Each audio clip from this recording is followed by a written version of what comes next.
Hey, what's up, everybody? Happy Monday. It is currently 58 degrees, so this morning it's already the same temperature as it was Friday afternoon. Okay, going to be a high of around 71. Sun rises at 7:12, and sunset is at 5:52. So we have a super warm day. Very little chance of precipitation. I think I might even wear shorts today.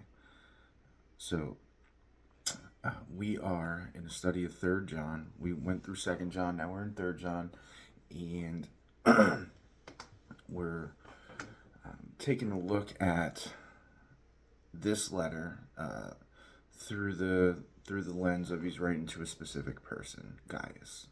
Okay, we looked at Second John as if he was writing to a specific church and her congregation, right? The elect lady, and there's other interpretations. This is just the one we're using for this study, just so you can be on the same page, or we can just kind of understand where it's coming from. Okay, so Third John, verse 1: the elder to the beloved Gaius, whom I love in truth. Beloved, I pray that all may go well with you, and that you may be in good health, as it is well with your soul. Now, um, these pronouns here, you, right?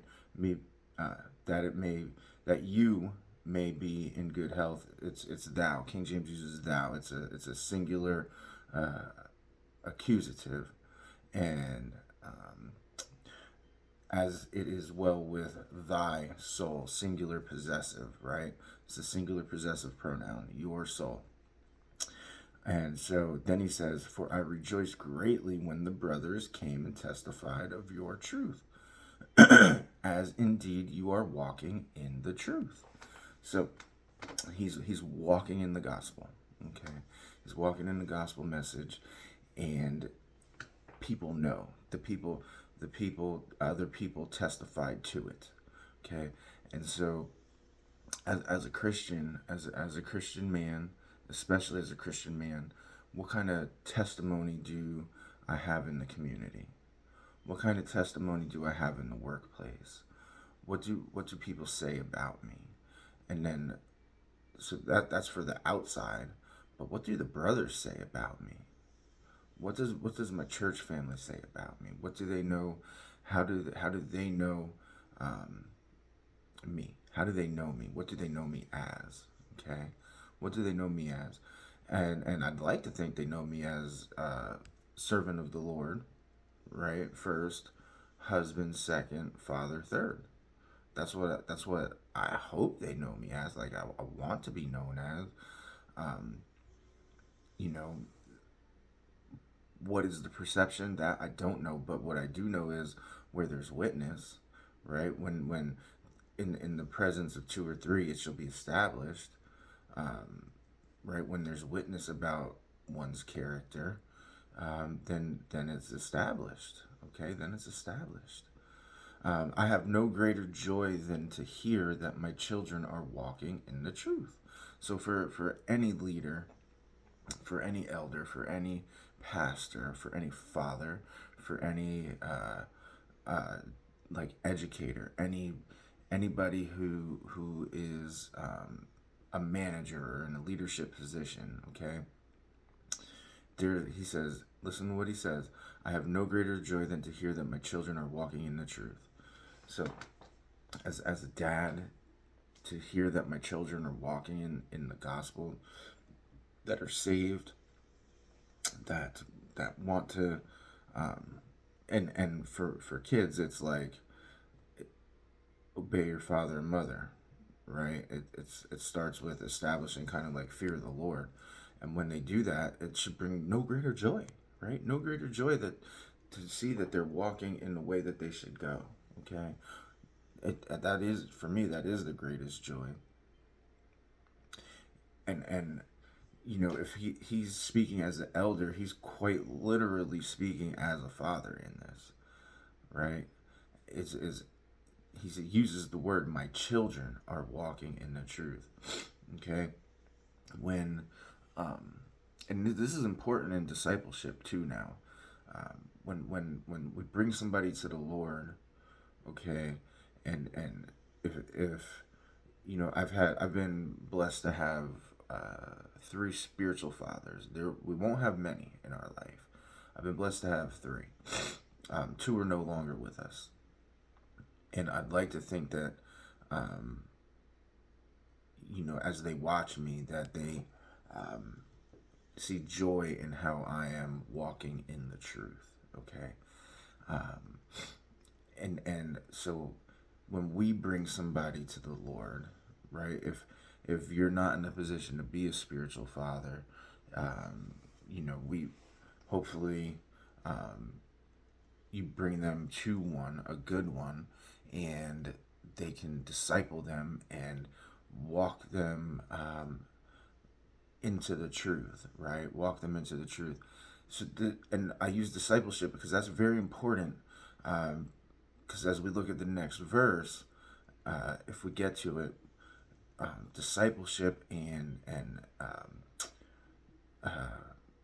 missionary work is crucial. It's vital to the early church. Okay, we don't see it as much in America. We don't see it as much um, local missions as they did in the first century church. But that is the culture of the time, right? That's the culture of the time. Is very discipleship and missionary minded. Okay, um, so our job, right? Our job as Christians in the Great Commission, He commissioned us to go therefore make the disciples of every nation, teaching them. Matthew 28, 19 and 20, and teaching them, right? And teaching them. So making disciples and teaching them, and baptizing them in the name of the Father and of the Son and the Holy Spirit. And that's what we're supposed to do. Okay, that's what we're supposed to do. And when we see them walking in the truth, it should bring us joy. It should bring us joy. And in that, it should make the leaders want to do more or be better or I don't know if I'm having the right words here, but to invest more, right? To invest more, and it's not and it starts within. It starts investing in your own children and your wife, right? Invest there. Um, but we do have a responsibility to invest in others. Okay, we do. Then he says, verse 5, Beloved, it is a faithful thing that you, thou, singular, talking about Gaius, in all your efforts for these brothers, strangers as they are. So, these brothers he's talking about here are Christian missionaries. Okay, it's Christian missionaries. They're even though they're strangers as they are, they're still brothers. Okay, not talking about foreigners who are not Christians who come through. He's talking about brothers who are not part of his church or part of his family, right? That come through. All right, and his efforts. What are efforts? Okay, his efforts, as it says here in verse 6, who testify to your love before the church, you will do well to send them on their journey in a manner worthy of God. To send them on their journey. So that's the effort. Okay, that's the effort. The effort for a brother who comes through, a missionary brother who comes through. Our effort is to send them on their journey, right? To send them out in a manner worthy of God, prepared. Send them out prepared to do God's work.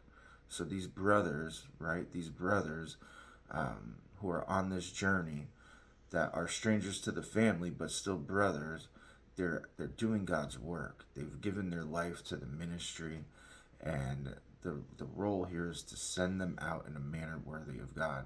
And this is the truth now. This is the truth. Okay?